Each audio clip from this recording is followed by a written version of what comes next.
अस्सलामुअलैकुम नाजरीन, इस वीडियो में हम बात करेंगे पुरलुस उस्मान सीजन 3 एपिसोड 35। अगर आपको ये वीडियो पसंद आए तो वीडियो को लाइक करें, चैनल पर पहली बार आए हैं तो चैनल को सब्सक्राइब करें। दोस्तों, ये वॉल्यूम 72 की आखिरी वीडियो है। इस बार हमने सबसे पहले वॉल्यूम 72 को कंप्लीट किया है और इसी चैनल पर अपलोड किया है। दोस्तों, अगर आपको नेक्स्ट वॉल्यूम भी ऐसे ही सबसे पहले देखने हैं तो आप हमारी वीडियो को लाइक करें, चैनल को सब्सक्राइब करके बेल आइकॉन को प्रेस कर दें। इस एपिसोड के शुरू में आप देखेंगे नाजरीन उस्मान साहब बच्चों को लेकर पीछे आ चुके थे और कबीले में वापस जा रहे थे, लेकिन गोंचा खातून के कातिल को देखकर वहां पर मौजूद सब सिपाही जलाल में आ जाते हैं। उस्मान साहब उनसे कहते हैं, मेरे दिल में भी गोंचा खातून का बदला लेने का शौक है, लेकिन अभी हमें फिलहाल बच्चों की हिफाजत का सोचना चाहिए। और वो बुरहान आलम को भी अपने साथ चलने का कहते हैं और उससे कहते हैं, हम गोंचा खातून का बदला बाद में ले लेंगे, अभी सबसे पहले हम कबीले पहुँचते हैं। बुरहान आलम उस्मान साहब की बात नहीं मानता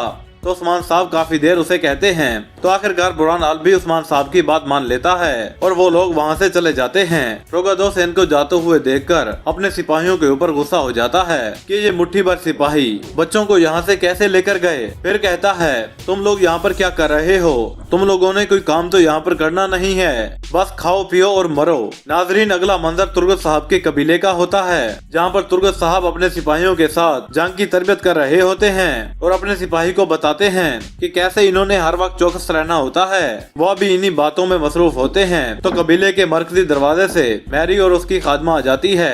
तुर्गत बे उन्हें देखकर उनके पास आ जाते हैं और मैरी से कहते हैं, तुम्हारा आना मुझे हैरान कर गया है। अगर तुम मुझे इस हवाले से कायल करने के लिए आई हो कि दोबारा मैं उस पर काम करूं, तो मेरे लिए वो सिलसिला कब का खत्म हो गया है। मैरी कहती है, मैं यहाँ पर इसलिए नहीं आई हूँ, मैं यहाँ पर तुम्हारे लिए एक जरूरी बात करने के लिए आई हूँ। तुर्गत साहब कहते हैं, जी बताएं। मैरी कहती है, तुम अपने यहाँ मेहमानों की खातिर तवाज़ो ऐसे करते हो? मैंने तो सुना था आप अपने मेहमानों को अपने खेमे की तरफ दावत देते हैं। ये सुनकर तुर्गत साहब उन्हें खेमे में लेकर जाते हैं। इसके बाद आप देखेंगे मलहान खातून बैठी होती हैं। इसी दौरान वहाँ पर बहादुर साहब आ जाते हैं। वो उसे बताते हैं कि कैसे उन्होंने गोगचे का ताक़ुब किया, कैसे वो वहाँ रोगादोस के सिपाहियों से मिली, लेकिन इसी असना में उसे रोगादोस के सिपाहियों ने देख लिया। फिर कहता है, मैं उनको बचाने के लिए उसके पास गया तो वो लोग उसके साथ लड़ने लग गए, जिसकी वजह से उन्हें जख्म भी आए, लेकिन वो उनके साथ निकल गई। मलहान खातून कहती हैं, ये सब तुम्हारी जिम्मेदारी थी, तुम इस पर नजर रखते, लेकिन खैर अब जो हो गया सो हो गया।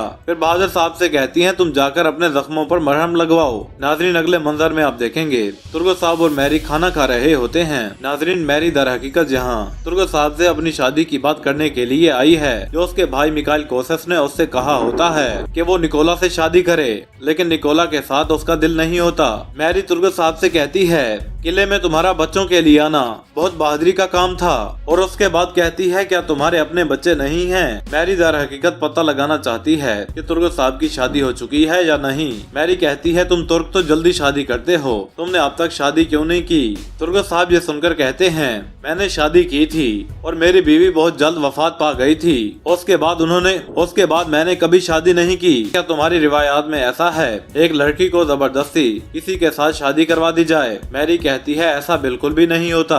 पहले लड़की से मुनासिब तरीके से पूछा जाता है कि जिस लड़के के साथ उसकी शादी कराई जा रही है वो उसे पसंद है या नहीं, और उसके बाद बात को आगे बढ़ाया जाता है। तुर्गत साहब ये बातें सुनकर मैरी से कहता है, आखिरकार तुम ये सब बातें मुझसे क्यों कह रही हो? क्या बात है? मैरी उसको अपने दिल की बात नहीं बताती, मगर उसको इतना ही बता पाती है कि मेरा भाई मेरी मर्जी के बगैर मेरी शादी निकोला के साथ करना चाहता है। तुर्गत साहब कुछ हद तक उसकी बात समझ लेते हैं, लेकिन उसकी पूरी बात नहीं समझ पाते कि आखिर वो चाहती क्या है। तुर्गत साहब उससे वजाहत तलब करते हैं तो मैरी उसे वजाहत दिए बगैर वहाँ से चली जाती है। मैरी के जाने के बाद तुर्गत साहब का सिपाही वहाँ आ जाता है और उनसे कहता है, ये क्या पूछने आई थी? तुर्गत साहब परेशान होकर अपनी सोचों में गुम होकर जवाब देते हैं कि ना उसको पता था क्या पूछने आई थी और ना ही मुझे पता है कि ये क्या पूछने आई है, बस आके बैठ गई और चली गई। नाजरीन, अगले मंजर में आप देखेंगे निकोला अपने किले में मौजूद होता है। निकोला अपने कमांडान से कहता है कि अब वक्त आ चुका है हम उस्मान साहब और उसके कबीले को नेस्त नाबूद कर दें। वो वहाँ से जा रहा होता है, इसी दौरान रोगादोस आ जाता है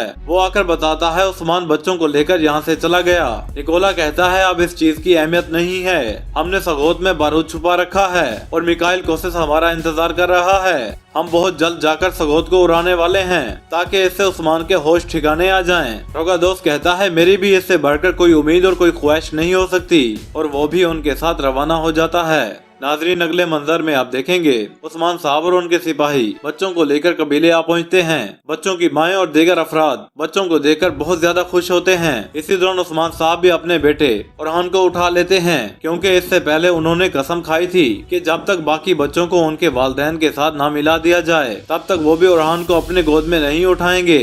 इसके बाद उस्मान साहब अपने लोगों से कहते हैं हमारे बच्चों का अकीदा पुख्ता है, वो लोग इन्हें ईसाई बनाना चाह रहे थे लेकिन हम इनके पैदा होते ही इनके कान में सबसे पहला लफ्ज अल्लाह और उसके रसूल का डालते हैं, जिसके बाद इनके अकीदे तब्दील करना इंतहाई मुश्किल है। इधर उस्मान साहब ये खुशियां मना रहे होते हैं तो दूसरी तरफ निकोला अपने लोगों के साथ मिलकर सगोत के इर्द गिर्द बारूद लगा रहा होता है। रोगा दोस्त भी मौजूद होता है। निकोला और इन कमांडरों की ये ख्वाहिश होती है कि सगोत को बम धमाकों से उड़ा दिया जाए। इसके बाद आप देखेंगे पादरी और शेख अदाब अली साहब आपस में बातचीत कर रहे होते हैं। नाज़रीन, इनका असल मकसद सगोत में बारूद लगाना है। इसी दौरान उसका साथी आ जाता है। बारूद को एक जगह पर छुपाकर पादरी से कहता है अब हमारे जाने का वक्त आ चुका है। पादरी शेख अदाब अली साहब का शुक्रिया अदा करता है और वहाँ से रवाना हो जाता है। पादरी, निकोला और बाकी कमांडरों के लोग सगोत के मुख्तलिफ मकामात पर बारूद को नस्ब कर चुके होते हैं। बाजार में, खानकाहों में, मस्जिदों में, हर जगह पर इन्होंने बारूद लगा दिया होता है। नाज़रीन, इसके बाद आप देखेंगे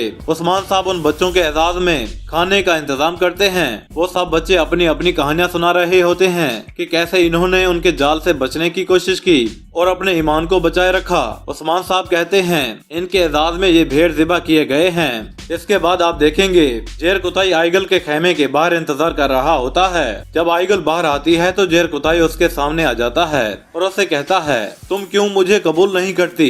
क्या मैं मैला हूँ? क्या मेरी शक्ल खराब है? क्या मैं पागल हूँ? इसके जवाब में आइगल कहती है मैं तुमसे बहुत बड़ी पागल हूँ, लेकिन बात यह है जेर कुताई, तुम एक अच्छे आदमी हो, तुम एक रहमदिल आदमी हो और तुम एक बहादुर आदमी हो। मुझे इस बात का डर है कि मुझ पर बहुत सी मुश्किलात आई हैं। मेरा माजी बहुत ज्यादा खराब है। मैं नहीं चाहती मेरे माजी की वजह से या किसी भी बात की वजह से तुम पर कोई बोझ आए। जेर कुताई कहता है अगर तुम जंग में मेरे साथ शाना बशाना लड़ सकती हो तो जिंदगी की जंग तो बहुत ही मामूली सी चीज है, हम इसको भरपूर तरीके से गुजारेंगे। ये सुनकर आइगल मुस्कुराती है और अपने खेमे की तरफ रवाना हो जाती है, लेकिन जेर कुताई को ये बावर कराती है कि वो अब भी जेर कुताई को कबूल करने के लिए तैयार नहीं है। उसके चले जाने के बाद जेर कुताई उसके खेमे के पास आ जाता है और खुद से कहता है मैं इंतजार करता रहूंगा जब तक तुम मुझे हाँ नहीं कहोगी। नाजरीन, दूसरी तरफ पादरी द्रागोर निकोला और रोगादोस के कहने पर सगोत के चारों तरफ बारूद लगा देते हैं। फिर वो कलीसा में अपने एक साथी और एक खिदमतगार से पूछता है क्या बना उस काम का? इसके जवाब में उसका खिदमतगार कहता है हमने आपके बताए गए तमाम मकामात पर बारूद को नस्ब कर दिया है। अब आप जब भी इशारा देंगे तो सगोत आग में बदल जाएगा। पादरी द्रागोर ये सुनकर खुश हो जाता है और कहता है तुमने अच्छा काम किया है। अब बस निकोला और रोगादोस के इशारे का हमें इंतजार रहेगा।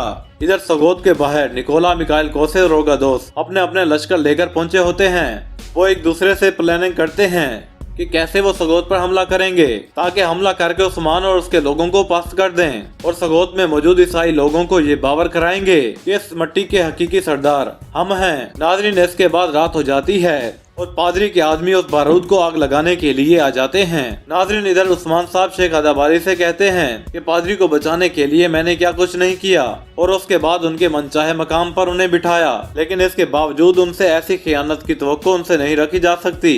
शेख साहब कहते हैं इंसान की अच्छाई और बुराई उसके अंदर मौजूद होती है, जाहिर कुछ नजर नहीं आता। पादरी की बुराई उसकी अच्छाई पर गालिब आ गई, इसलिए वो ये सब कुछ कर रहा है। नाज़रीन, इसके बाद उस्मान साहब वहाँ से चले जाते हैं। नाज़रीन, इन बातों से ये पता लग रहा है कि उस्मान साहब और शेख अदाब अली साहब को निकोला, रोगादोस और मिकाइल कोसेस और पादरी के इस नापाक मंसूबे के बारे में पता चल चुका है कि ये लोग सगोत को बम बारूद से तबाह करने वाले हैं। नाज़रीन, इधर पादरी द्रागोर और उसके साथी गोला बारूद के फटने का इंतजार कर रहे होते हैं, लेकिन वो सारे मटके काफी देर इंतजार करने के बावजूद नहीं फटते उनके इंतजार करते करते उनके सामने उस्मान साहब और उनके सिपाही नमूदार हो जाते हैं और उनको एक के बाद दीगरे तीर से मार गिराने का सिलसिला जारी होता है। पादरी ये देखकर हैरान रह जाता है और अपने साथी से कहते हैं ये सब कुछ ठीक नहीं है, और वो लोग वहाँ से वापस कलीसिया के अंदर जाने वाले होते हैं। इसी दौरान उस्मान साहब और उनके साथी उनके सामने आ जाते हैं। नाज़रीन, इसके बाद वो मंजर दिखाया जाता है जहाँ पर उस्मान साहब के सिपाहियों ने उन बारूद से भरे मटकों को खाली कर दिया था और उसमें मिट्टी भर रहे थे। उस्मान साहब जब पादरी पर घेरा तंग करते हैं तो पादरी उस्मान साहब से माफी मांगता है। उस्मान साहब उसे बताते हैं कि उन्होंने कैसे अक्षर दरवेश के जरिए आपकी तमाम हरकत का पता लगाया। उस्मान साहब पादरी से मजीद कहते हैं ये सब कुछ तो ठीक है, लेकिन तुम जो हर वक्त अच्छाई की बातें करते हो और अपनी तरफ से अच्छा बनते हो, क्या तुम्हें ये सब कुछ जेब देता है जो ये सब कुछ तुम कर रहे हो? इससे तो मासूम लोगों की जाने जाती। इन लोगों ने तो आपका कुछ भी नहीं बिगाड़ा था, तुम तो यहाँ पर सब लोगों को नुकसान पहुँचाने के लिए तैयार थे। उस्मान साहब फिर कहते हैं ये है तुम लोगों का मजहब, क्या तुम्हारा मजहब यही सिखाता है? उस्मान साहब उस पादरी को और उसके साथी को शर्म दिलाने की कोशिश करते हैं। ये सारी बातें सुनकर पादरी की आंखों में आंसू आ जाते हैं तो वो उस्मान साहब से गिड़गिड़ाकर माफी मांगता है। उस्मान साहब काफी देर बातें करने के बाद अपनी तलवार निकाल कर उसकी गर्दन पर रख देते हैं। उस्मान साहब फिर उससे पूछते हैं तुम अपनी आखिरी ख्वाहिश बताओ। वो उस्मान साहब से गिड़गिड़ा कर रहम की अपील करता है। उस्मान साहब उससे कहते हैं एक जालिम पर रहम करना दूसरे मानों में एक मजलूम पर जुल्म करने के मुतरादिफ है, लिहाजा तुम्हारे किए की सजा तुम्हें अभी और इसी वक्त दी जाएगी। इसके बाद उस्मान साहब अपनी तलवार को हवा में लहराते हैं, पादरी का सर तन से जुदा कर देते हैं। उसके बाद उस्मान साहब उसके साथी अंदिराज से कहते हैं तुम ये सर उठाकर पादरी के सबसे करीबी दोस्त को दोगे और उसको जाते हुए ये कहते हैं कि आइंदा अगर तुम मेरे इस इलाके में दिखे तो तुम्हारा भी यही अंजाम होगा। फिर उस्मान साहब सगोत के तमाम लोगों को इकट्ठा करते हैं और उनसे कहते हैं ये जो हरकत करने वाले थे इनकी ये गलीज हरकत थी। तुम लोग ये ना सोचो ये मुस्लिम थे या गैर मुस्लिम, क्योंकि इन्होंने अपने बारूद वाले मंसूबे से यहाँ मौजूद तमाम लोगों को उड़ा देना था। इसमें मुस्लिम भी थे और गैर मुस्लिम भी। मैं आप सब लोगों को ये बावर कराना चाहता हूँ अगर ये हरकत किसी मुस्लिम ने भी की होती तो उसके साथ भी यही रवैया अख्तियार किया जाता। ये सारी बातें सुनने के बाद वो सब लोग कहते हैं उस्मान साहब हम गवाह हैं, आपने हमेशा सच का साथ दिया है और हम ये उम्मीद रखते हैं आप हमेशा ऐसा ही करते रहेंगे। इसके बाद वहाँ पर मौजूद तमाम लोग उस्मान साहब जिंदाबाद के नारे लगाते हैं। नाज़रीन, इसी के साथ ही इस बोलम का इख्तिताम हो जाता है। उम्मीद करते हैं आप दोस्तों को ये वीडियो पसंद आई होगी। दोस्तों, वीडियो पसंद आई है तो वीडियो को लाइक करें, चैनल पर पहली बार आए हैं तो चैनल को भी सब्सक्राइब कर दें। मिलते हैं अपनी अगली वीडियो में, तब तक के लिए अपना ख्याल रखिएगा। अल्लाह हाफिज।